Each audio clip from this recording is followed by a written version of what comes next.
Mr. President, Democrat Leader. I ask unanimous consent the quorum be dispensed with. Without objection. So, Mr. President, last Friday, the court spoke loudly. They spoke clearly. Donald Trump cannot block SNAP benefits and treat hungry Americans as political pawns. The stories from the weekend were shameful, sickening. People overwhelming food banks, handing out groceries in lieu of Halloween candy, teachers paying out of pocket to give their students extra food. Across America, appalling scenes were seen of people worried they wouldn't be able to feed their families and even themselves. This is appalling, and the courts did the right thing to step in to follow the law. But the Trump administration still refuses to fully comply. A few hours ago, the administration announced that it will provide only partial SNAP benefits to 42 million Americans facing food insecurity, even though the courts affirmed that the USDA has the transfer authority to ensure everyone can receive full benefits. Everyone can get full benefits. The only person standing in the way is Donald Trump. Donald Trump. Even after the courts have spoken, the administration continues to use kids, seniors, disabled Americans, and working parents as political pawns, dangling the threat of hunger over their heads. Providing partial benefits is not enough, is not compliant with the law, and it's particularly cruel of Trump with the Thanksgiving season around the corner. Let me say this, providing partial SNAP benefits is a floor and cannot be a ceiling. Let me repeat, providing partial SNAP benefits is a floor, not a ceiling. The administration must do more, and the courts should do everything they can to force this administration, cruel as it may be, manipulating hungry people as it is doing. The courts must make sure that full benefits are restored. Only Trump is standing in the way. On open enrollment, Mr. President, it was a bitter, stressful weekend for millions of Americans, but you'd never guess it listening to Donald Trump. Let's start with open enrollment, which began Saturday. If you look at the papers this weekend, the phrase that everyone used was sticker shock, sticker shock. While Donald Trump is bragging about remodeling bathrooms at the White House, Americans are panicking about how they will afford health care next year. I read an article from ABC News that interviewed a photographer from Utah who gets her health care through ACA. She will go from paying $495 a month, already outrageous, to $2,100 a month, an increase more than 4 times. It's more than a mortgage. And that is Donald Trump's America. Americans pay more for health care than they do on their mortgage. It's outrageous, and it just puts an anchor around the financial anchor around the ankles of every family. And what is Donald Trump doing in the middle of all this, this horrible sticker shock crisis that people are just feeling so awful about? Well, if you watched Donald Trump this weekend on 60 Minutes, you saw a president utterly dismissive of the pain his policies have caused working people. While people are paying more for everyday expenses, Donald Trump went on TV to insist that everything is fine. He claimed yet again that we have no inflation in this country. The only problem, that's a lie. Trump, talk to the average American and tell them they have no inflation as they're paying more for everything. Particularly this weekend, they learned how much more they're paying for health care. And inflation has accelerated, actually accelerated, since the start of Trump's trade war. Donald Trump also celebrated that grocery prices are going down. Which grocery store does he shop in? Probably none. But when Donald Trump celebrates that grocery prices are going down, it's a surprise to people who actually shop at grocery stores, because they're seeing prices go up and up and up. And when Donald Trump was asked what he's doing to end the shutdown, He said his usual nonsense, it's the other side's fault, utterly ridiculous. Donald Trump is the president. People look to him to negotiate, to fix problems. Finally, I will note this. Donald Trump was also asked several times what his plan is for fixing health care. And what was his answer? Pure gibberish, because he doesn't have a plan for health care. The only plan Republicans have for health care seems to be to eliminate it, and then to tell working people to go figure it out on their own. That's not a health care plan. That's cruel. But it's what Republicans have tried to do with health care for decades. We all remember the moment when John McCain rebuked his party to preserve it. Democrats have been very clear from the start. We need to lower people's health care costs. We need to reopen the government. We need to extend the ACA premium credits. That is what a majority of Americans want. Now on Omar Neutra, my late constituent from New York. Today is a bittersweet day of heartbreak and of relief. 2 deeply anguishing years after Hamas brutally murdered Neutra on October 7th.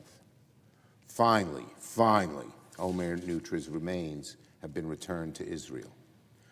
Omar was a proud New Yorker, a Long Islander, a constituent of mine.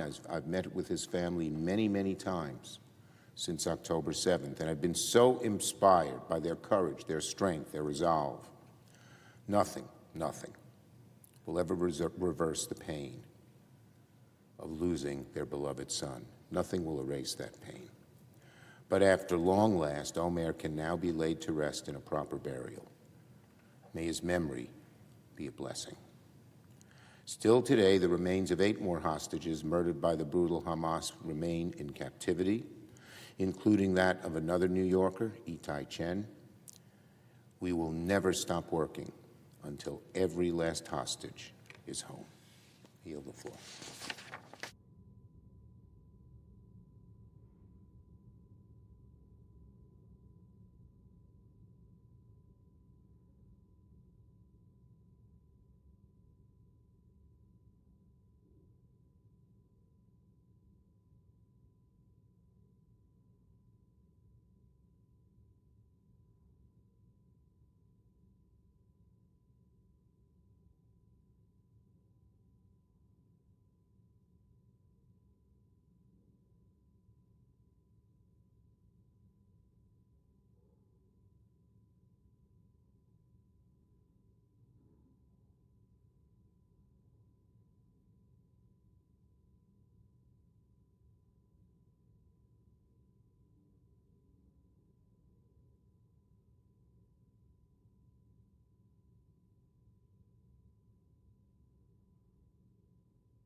Democratic Whip.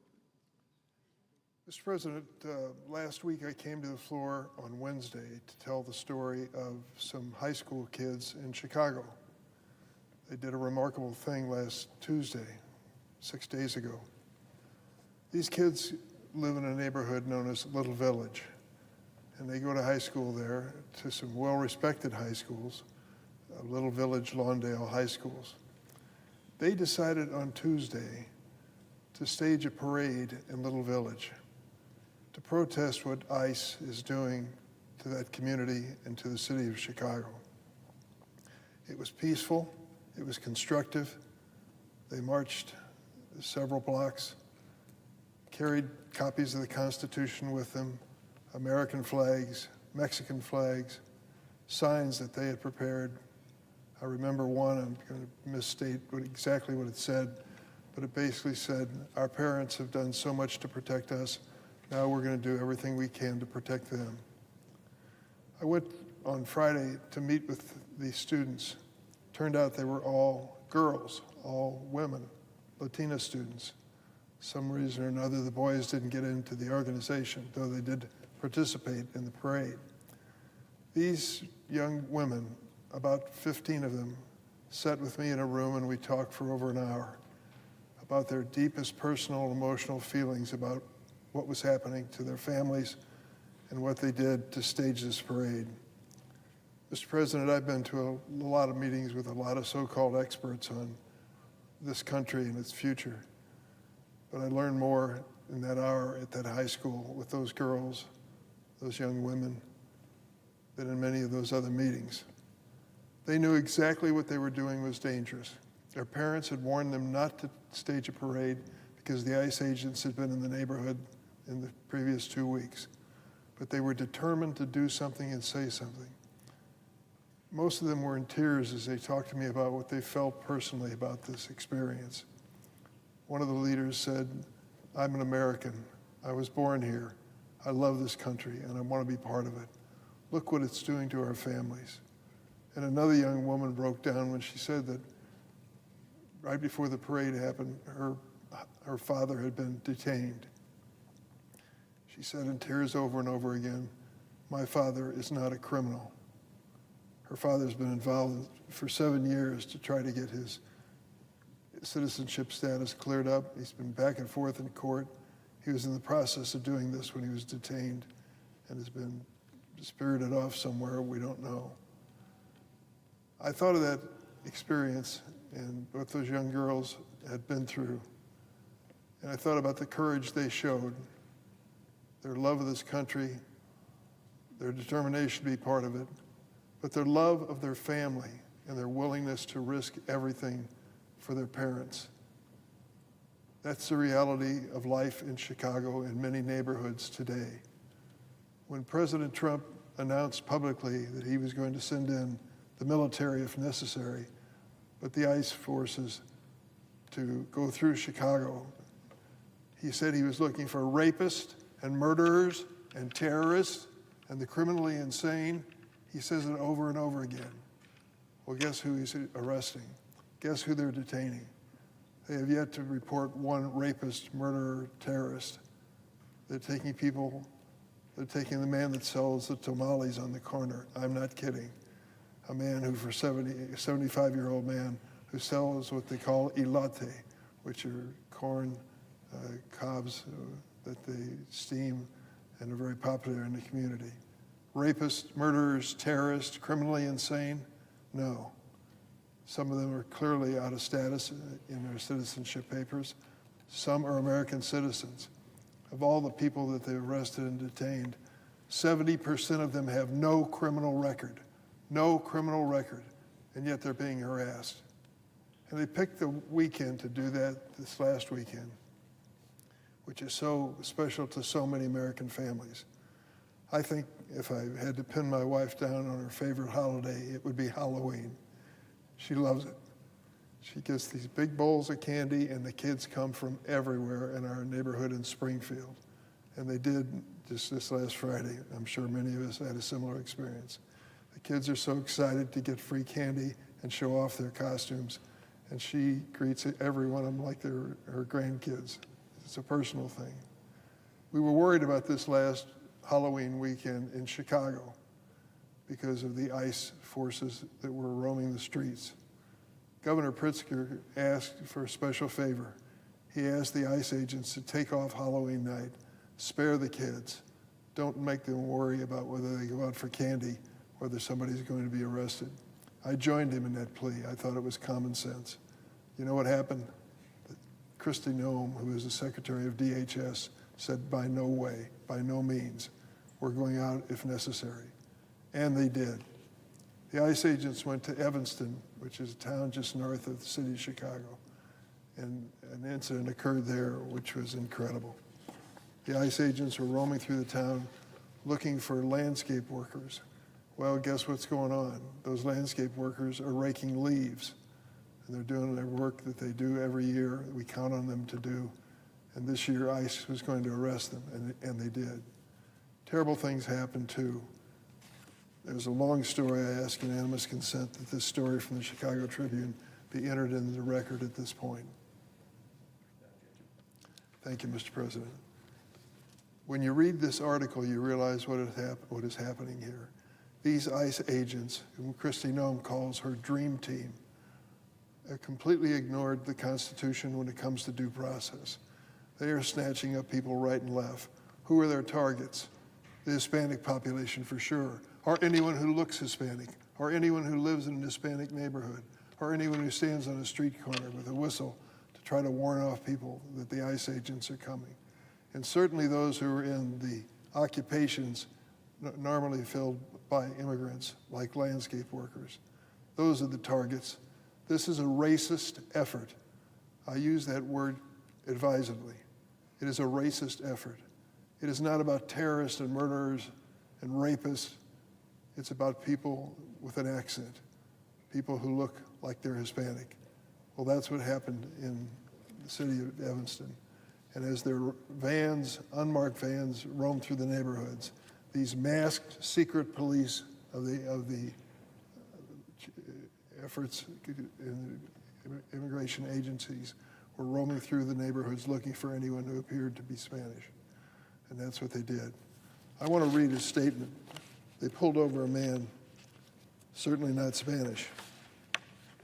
His name is Morgan Krupinski, part of the great Polish population of the city of Chicago. Listen to what he had to say after he watched the ICE agents go through his neighborhood in Skokie. Skokie resident Morgan Krupinski said 2 workers from an American company were detained. The Scottish Plumber was the name of the company, were doing flood control work on his property in the 8300 block of Harding Avenue when federal agents' vehicles came down the residential street. The agents stopped and demanded documents from both workers, who were able to produce evidence that they were, in fact, U.S. citizens.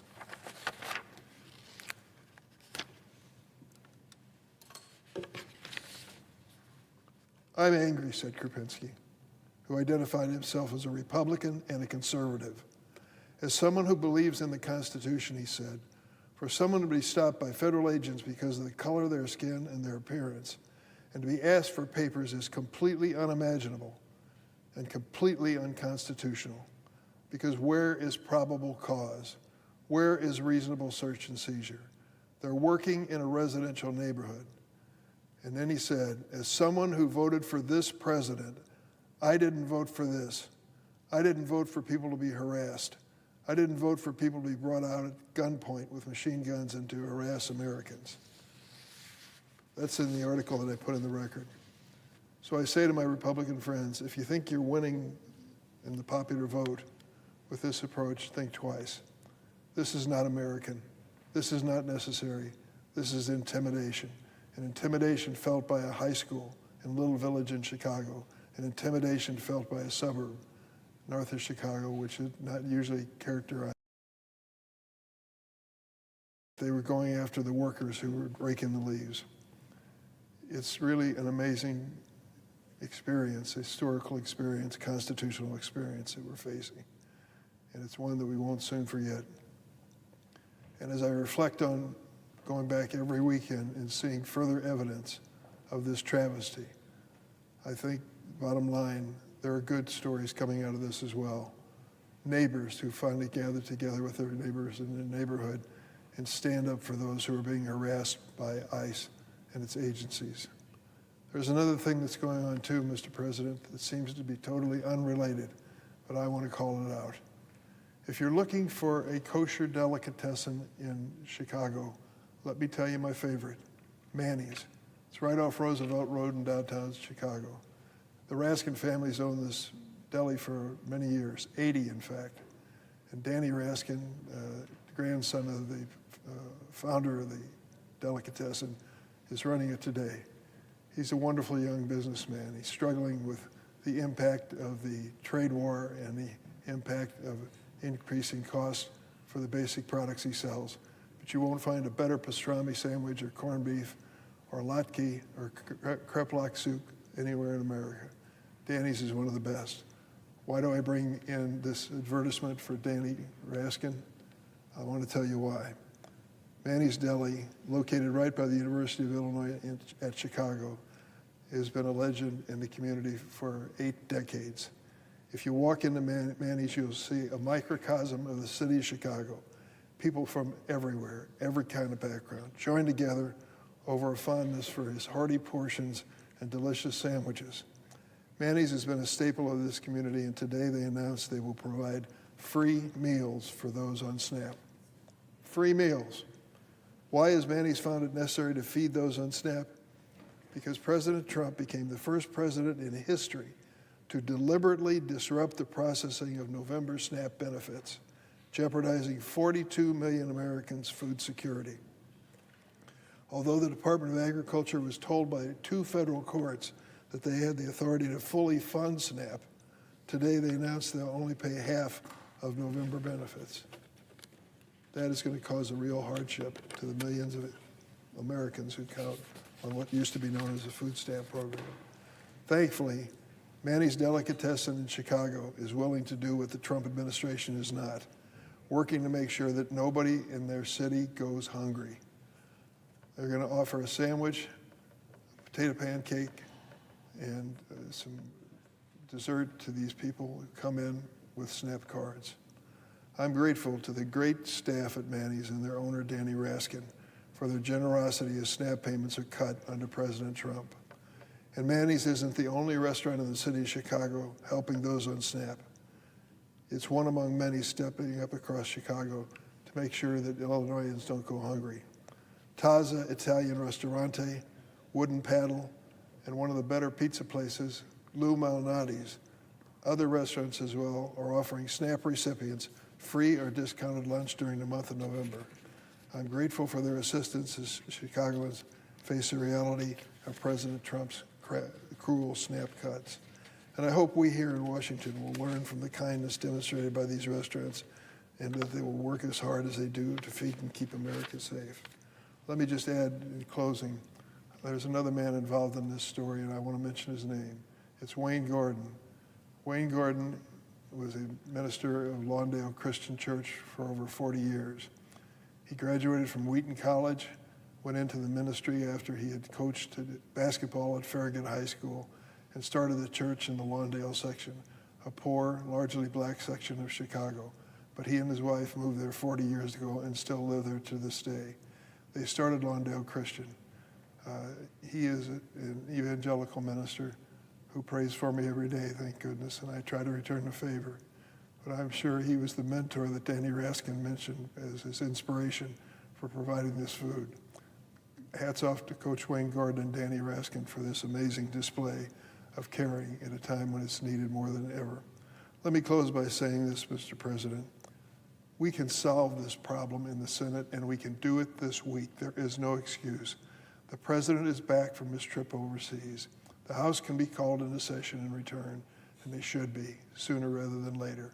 And we can sit down and work out the problem of what to do with skyrocketing health insurance premiums.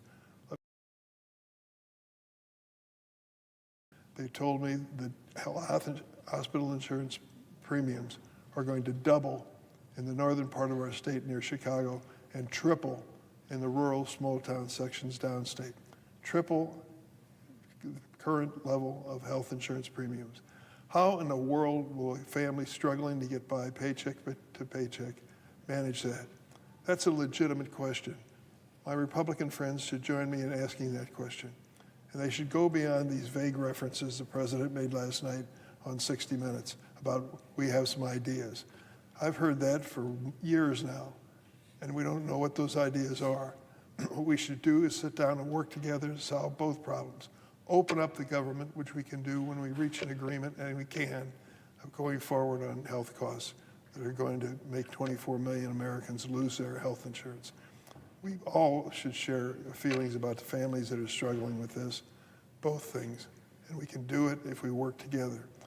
Drop the fanfare, close the door, find a table, invite the President and the leaders, Republican and Democrat, get it done this week. We can do it. And I believe we can if we have the will to do it. I hope some people will step up on the other side of the aisle and join in this bipartisan effort. It's the only way to end this government shutdown. I yield the floor.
President.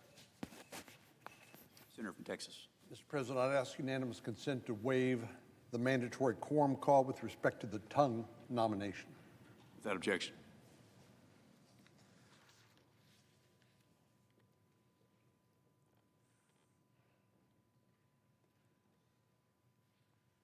Mr. President, we are now over a month into a shutdown caused by the refusal of Senate Democrats to vote for a short-term stopgap spending bill that expires November the 21st. So much time has passed that we're now only 3 weeks out from that new deadline, even if they were to vote to pass this short-term funding bill that's passed the House of Representatives. This cannot be explained by logic or reason. This can only be explained by politics and by the Democratic leader's desire to keep his job and to survive in the next election. Because he's afraid of his own political party and that they will throw him overboard if he were to agree to a short-term stopgap spending bill, which we did 13 times when President Biden was in office. But we're also hearing that they want us to negotiate the expiring Biden COVID-era subsidies for the Obamacare exchanges. And since they want to talk about that, I would just reiterate what President Trump has said, what Speaker Johnson said, what the Majority Leader of the Senate has said. We're happy to talk about anything and everything you want to talk about once you reopen the government. But since Democrats brought it up, and since they still insist on keeping the government shut down, endangering people flying, causing enormous inconvenience, and at the International Bush Airport in Houston, there's a 3-hour wait for people to get simply through the security line at TSA. We know 42 million people have been denied access to supplemental nutrition, some of the most vulnerable people in our country. And we know federal government employees are not being paid, even though they are obviously working. I have not heard a single Senate Democrat saying, well, I'm going to withhold my pay during this shutdown, as those of us on this side of the aisle have done, including yours truly. So presumably they'd continue to get paid while everybody else is not being paid, and why enormous numbers of the most vulnerable of our population who depend on supplemental nutrition for food on the table are being denied that relief, all because they are afraid to deal with the politics associated with simply passing a short-term stopgap spending bill. But they also say they want this conversation to be about health insurance.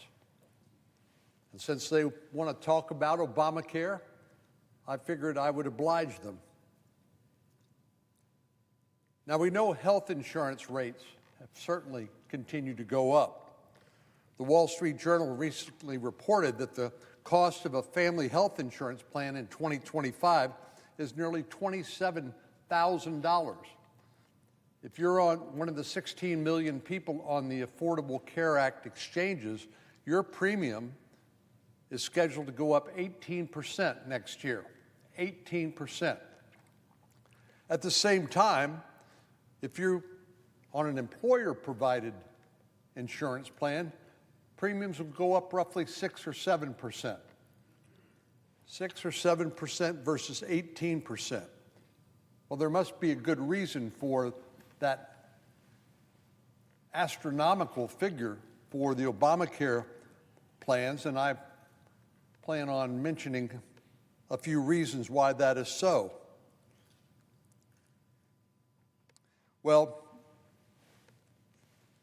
employers are paying for much of the health insurance premiums for their employees, but the increased cost eats away at the budget they have to pay wages and other benefits. So employee salaries will become stagnant as employers have to pay more each year for health insurance.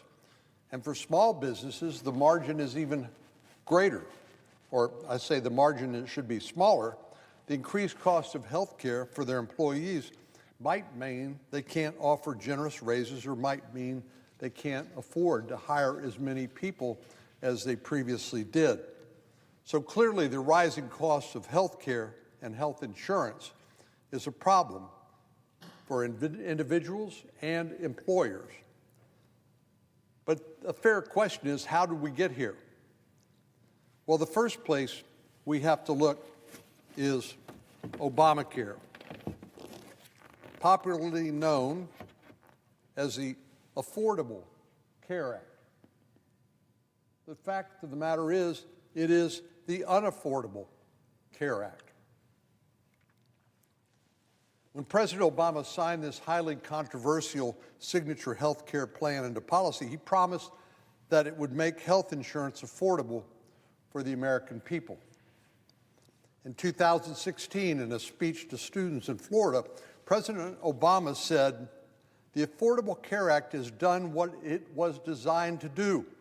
It gave us affordable health care." Now, 15 years later, this claim has aged like spoiled milk. Since 2013, the year before Obamacare took effect, the average Obamacare enrollee faced a premium increase of 221%. That's since 2013 until today, 221% increase in the premium. This mind-boggling number is only for those who receive health coverage through the Affordable Care Act, which is, of course, as I indicate, a misnomer for the ages. Those who receive their coverage through their employer-sponsored plan were not affected by these premium hikes. As I mentioned, the Wall Street Journal said their premiums will go up roughly 6 to 7%. From 2013 to 2019, individuals buying health insurance on the private market faced 143% increases in their health care premiums. And this number does not account for all the Americans who kept their plans but faced increased premiums or less comprehensive coverage. President Obama knew, but he refused to say, that for many people, even though this new health care law claimed to make health care affordable, it did just the opposite. So what did he do? He tried to shift the blame. The claim that the Unaffordable Care Act would make health care affordable was far from President Obama's only broken promise. In a quip that was later described by a political fact-checking site as the lie of the year for 2013, President Obama said that, quote, if you like your health care plan, you can keep it. 2013, a political fact-checking site called that the lie of the year. But we know how the story has ended. By the fall of 2013, 4 million Americans received letters informing them that their then existing health care plan would be canceled.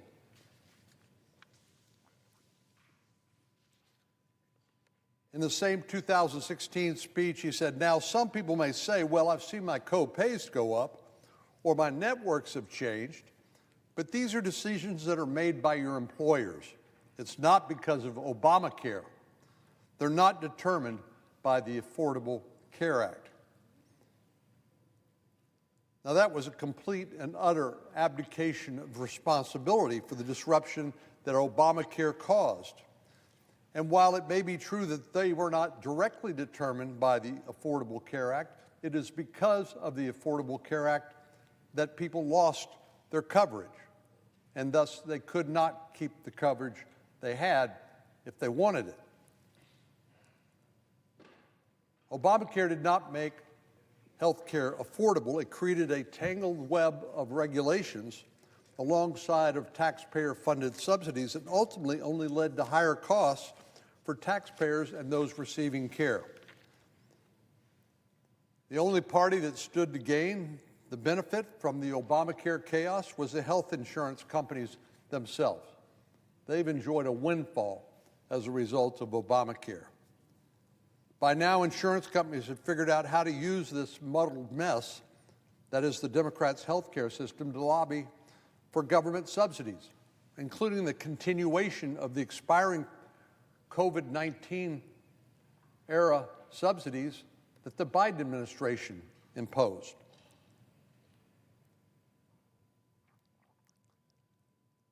They knew that Democrats would not want to be responsible for the increased premiums and lower coverage, so they threatened premium increases while lobbying Congress to give these insurance companies even more money in the form of enhanced subsidies. In 2025 alone, U.S. government health care subsidies paid directly to insurance companies totaled more than $130 billion. That's your tax dollars paid to insurance companies, $130 billion in 2025 alone. In some cases, these subsidies pay for phantom enrollees who are likely not even to know that they are covered by one of these policies. In 2024, there were approximately 12 million Affordable Care Act marketplace enrollees who made zero medical claims, a highly unusual circumstance. 12 million, no claims. Roughly 40% of those fully subsidized by the Biden-era COVID credits made zero claims, meaning that these insurance companies received these very generous subsidies but incurred zero costs. Since 2021, the cost taxpayers have incurred to subsidize Obamacare plans has increased a staggering 150%. And many of the ones on these policies are far from the most vulnerable in our population. In 2021, when the Democrats lifted the cap on these subsidies, removing the income eligibility limit, households earning upwards of $500,000 were made eligible for taxpayer-subsidized plans. So you tell me why taxpayers should have to subsidize somebody who makes $500,000 a year and buy their health insurance policy for them. These increasingly expanded subsidies for high earners proves a point that was perhaps the only promise that Obamacare actually kept, that the Affordable Care Act was just the first step toward a taxpayer-funded health care system, a single-payer system.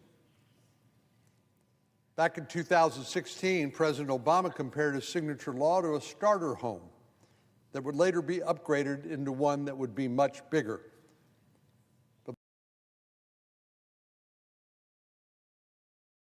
going to make people better off, just the contrary. So here we are in 2026, and what happened? Are we living in a utopia where health care is free or suddenly affordable?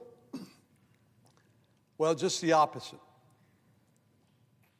Health care is now more expensive than ever, with analysts warning that increased costs will continue to eat away at workers' paychecks. Millions of Americans have faced cancellations of their private insurance plans, while many more are facing devastating premium increases. And then there are the insurance companies who've reaped hundreds of billions of dollars in taxpayer subsidies while continuing to raise premiums on patients. I think it's safe to say, Madam President, that Obamacare was a golden promise that turned out to be almost entirely false. So when we look for a solution to rising health care costs, we should be wary of listening to the same people who sold us Obamacare on false premises, and not trust those who would prefer we continue to prop up a failed system that enriches insurance companies while leaving Americans to pick up the pieces. Madam President, I yield the floor, and I would note the absence of a quorum. The clerk will call the roll. Ms. Osterbrooks.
Without objection.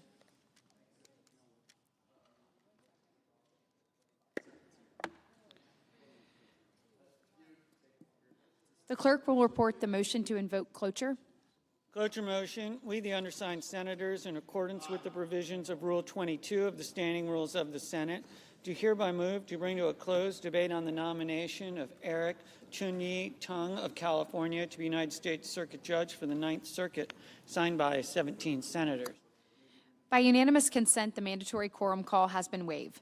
The question is it the sense of the Senate that the debate on the nomination of Eric Chunyi Tung of California to be United States Circuit Judge for the Ninth Circuit shall be brought to a close? The yeas and nays are mandatory under the rule. The clerk will call the roll. Ms. Also Brooks, Ms. Baldwin, Mr. Banks, Mr. Barrasso, Mr. Bennett, Mrs. Blackburn, Mr. Blumenthal, Ms. Blunt Rochester, Mr. Booker, Mr. Bozeman.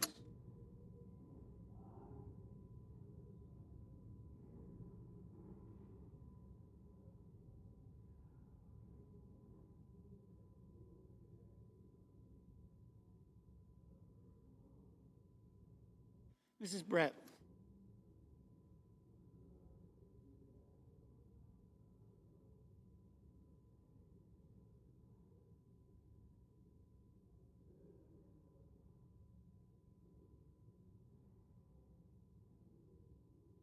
Mr. Budd.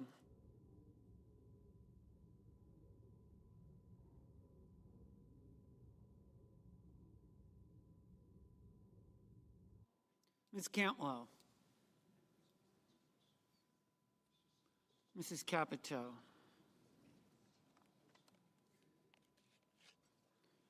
Mr. Cassidy.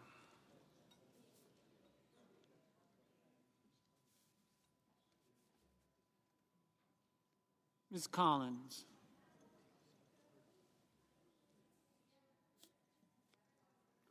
Mr. Coons.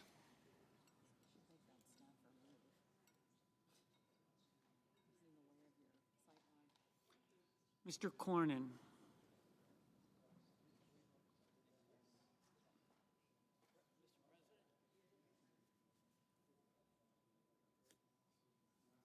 Ms. Cortez Masto. Mr. Cotton.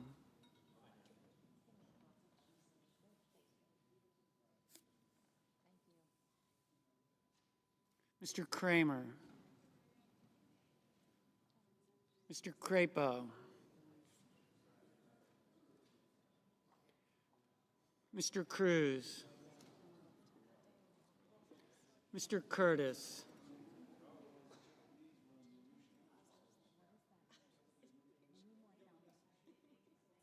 Mr. Daines.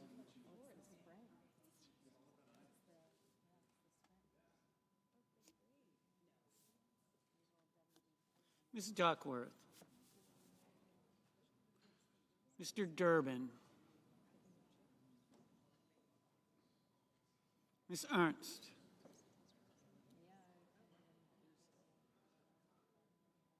Mr. Betterman. Mrs. Fisher. Mr. Gallego. Mrs. Gillibrand.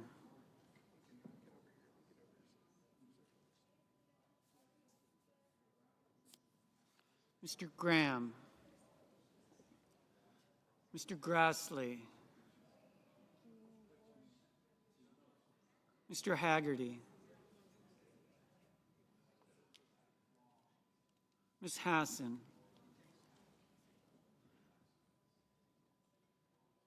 Mr. Hawley.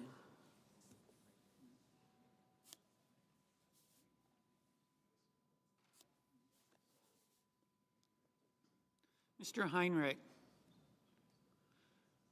Mr. Hickenlooper. Ms. Hirono.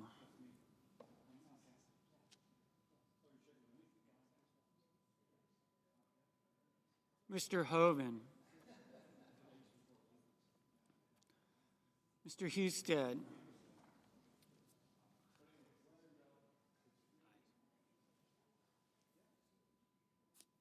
Mrs. Hyde-Smith.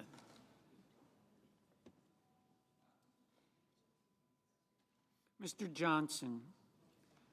Mr. Justice, Mr. Kane, Mr. Kelly, Mr. Kennedy,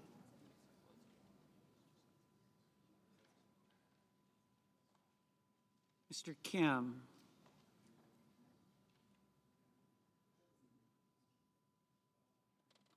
Mr. King, Ms. Klobuchar,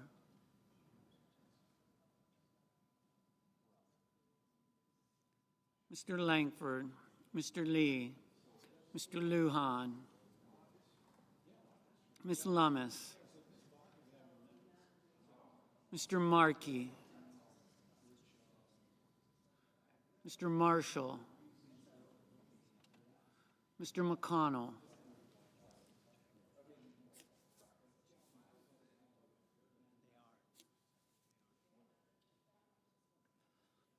Mr. McCormick, Mr. Merkley, Mrs. Moody, Mr. Moran, Mr. Moreno,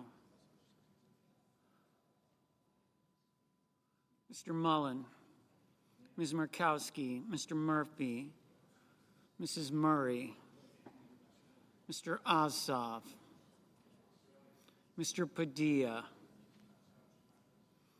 Mr. Paul, Mr. Peters, Mr. Reed, Mr. Ricketts, Mr. Risch, Ms. Rosen,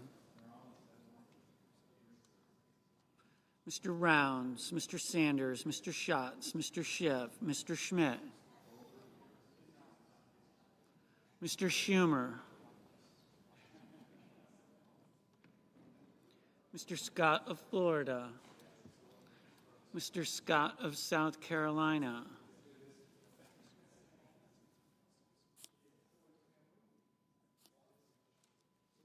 Mrs. Shaheen, Mr. Sheehy, Ms. Slotkin, Ms. Smith,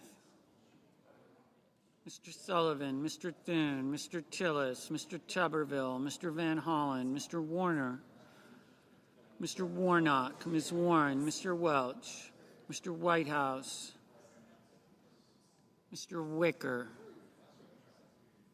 Mr. Wyden, Mr. Young.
Senators voting in the affirmative: Bozeman, Cassidy, Kramer, Crapo, Ernst, Fisher, Graham, Grassley, Haggerty, Husted, Hyde-Smith, Johnson, Justice, Marshall, Paul, Sullivan, Tuberville, Wicker.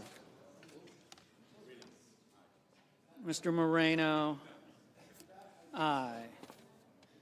Senators voting in the negative: Also Brooks, Campwell, Gallego, Heinrich, Hirono, Reed, Warren, Welch.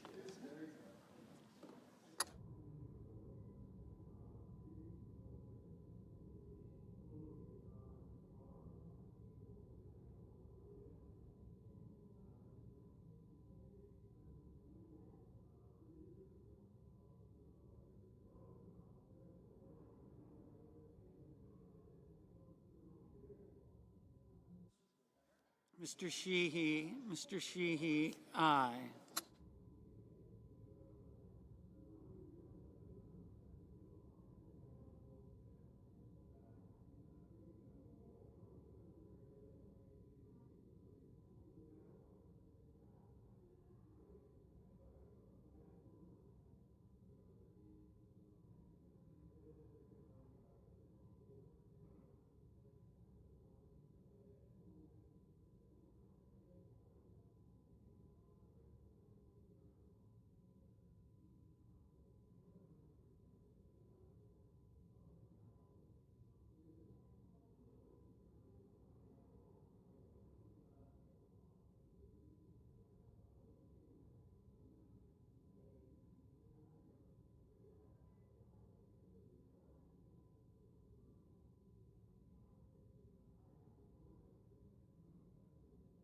Mr. Lujan, no.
Mr. Schiff, no.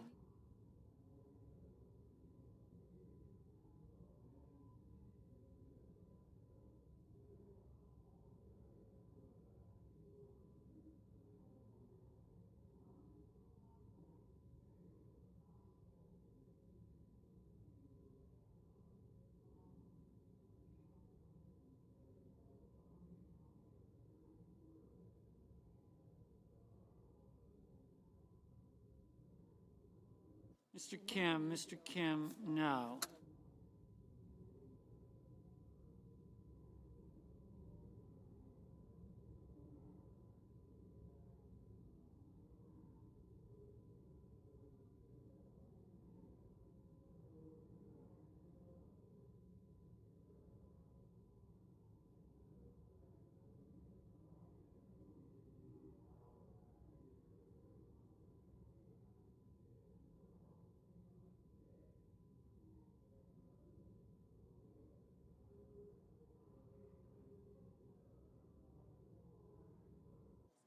Ms. Smith, Ms. Smith. No.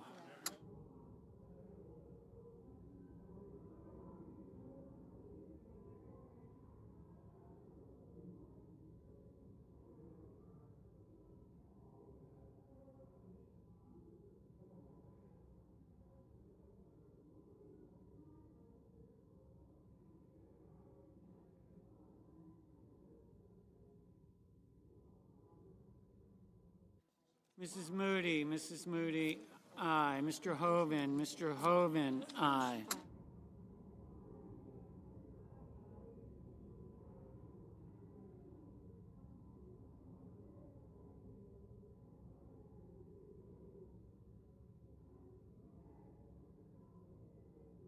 Mr. Merkley, no.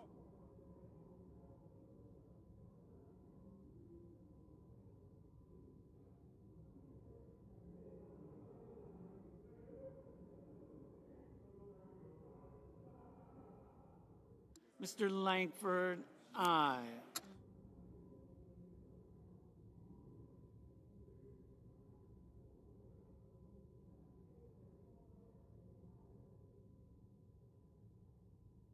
Mr. Hickenlooper, no.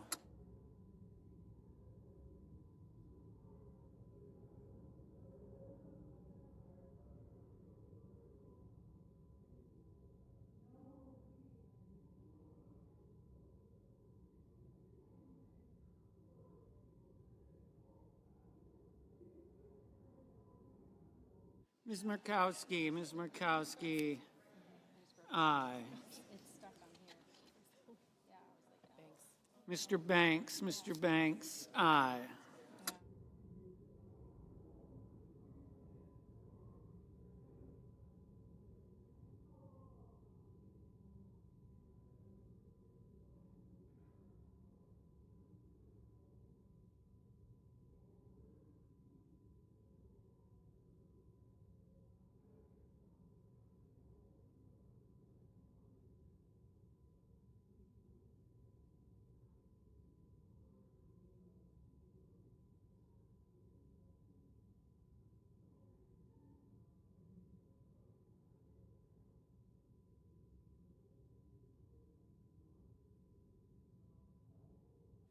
Mr.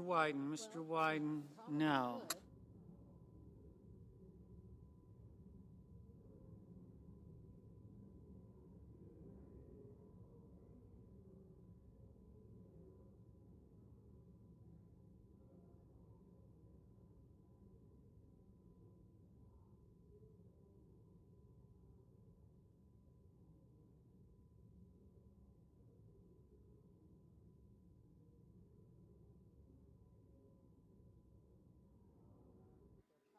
Ms. Collins, aye. Ms. Lummis, aye.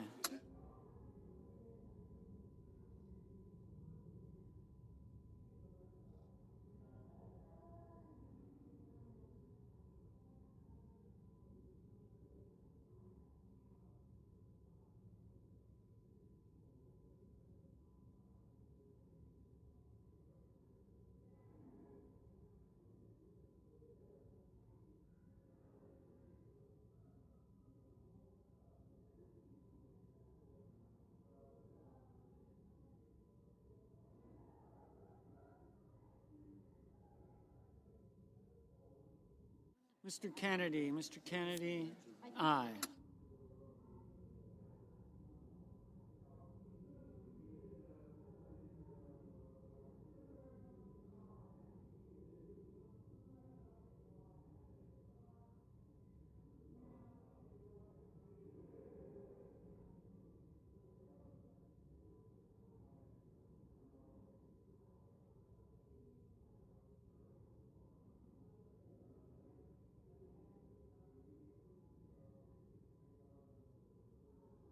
Mr. Fetterman, no.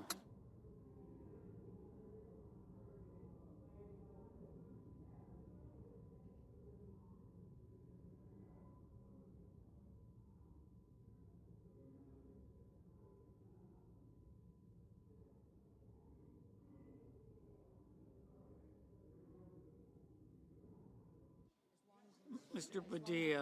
Padilla, no.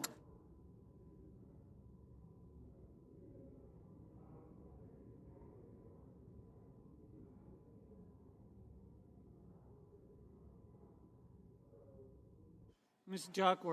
Duckworth, no.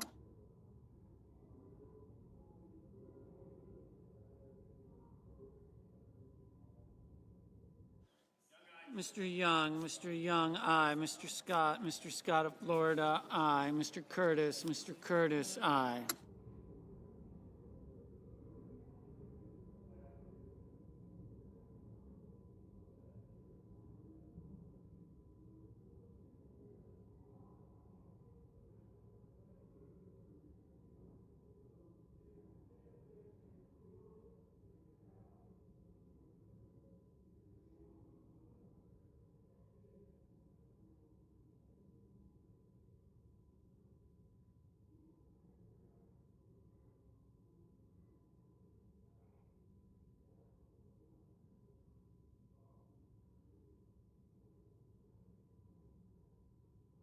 Mr. Kane, no.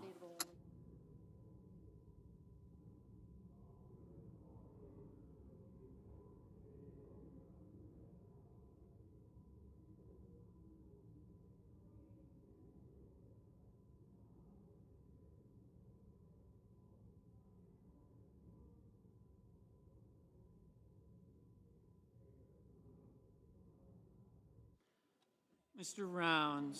Rounds, aye.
Mr. Budd, aye.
Mr. Bennett, no.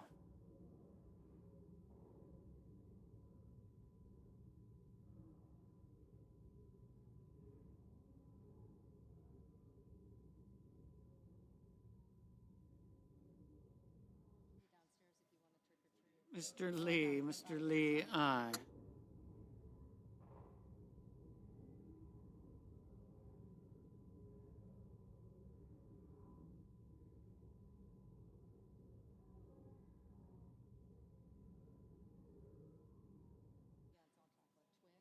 Mr. Ricketts, aye.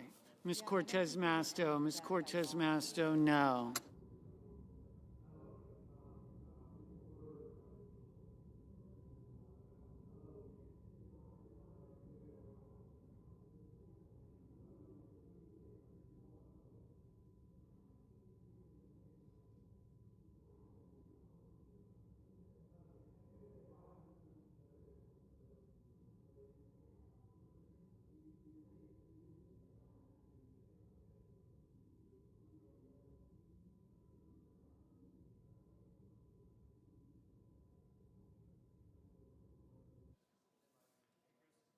Mr. Coons, no.